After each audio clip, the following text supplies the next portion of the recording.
Hello বন্ধুরা, good morning. আজ তো পুরো বৃষ্টির সকাল। তো আমি আজ ছাদে গিয়েছিলাম দেখতে। দেখো আমার গাছগুলো কি সুন্দর জল পেয়ে খুব সুন্দর লাগছে ফুলগুলো। আর দেখো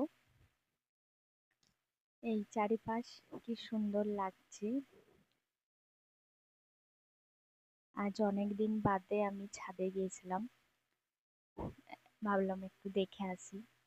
আকাশে বাতাসে একদম পুরো একদম বৃষ্টি চারিদিক। আর এই আমার বাবাই গাছটা লাগিয়েছে লঙ্কা গাছ, এটাতে অনেক ফুল আর ফলও ধরেছে। লঙ্কা গুলো ধরেছে। আর এত ভালো লাগছিল ছাদে।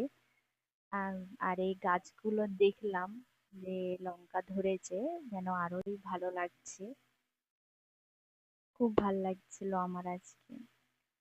চলো এবার একটু রান্না করা যাক।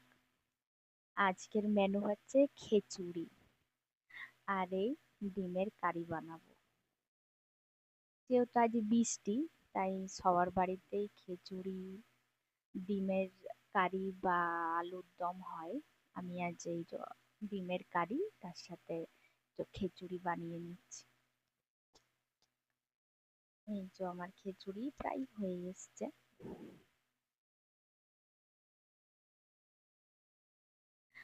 আমাদের বাড়িতে আমি খিচুড়ি খেতে ভালোবাসি।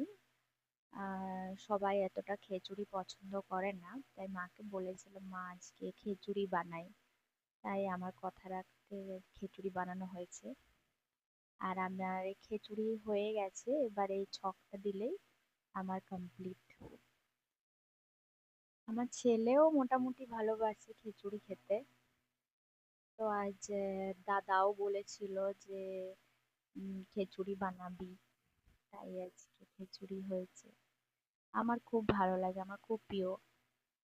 আর এই খিচুড়ি বানানোটাও আমি এক একজনকার কাছে শিখেছি, আমার বাবা মার কাছ থেকে নয়। আমি অন্য কারোর কাছ থেকে খিচুড়ি বানানোটা শিখেছি। আমার আমার খুব ভালো লাগে খিচুড়ি খেতে।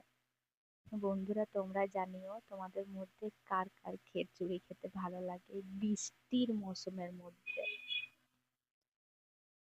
আমার কিন্তু এদিকে সব রেডি, খিচুড়িও রেডি, আর এদিকে ডিমের কারি রেডি।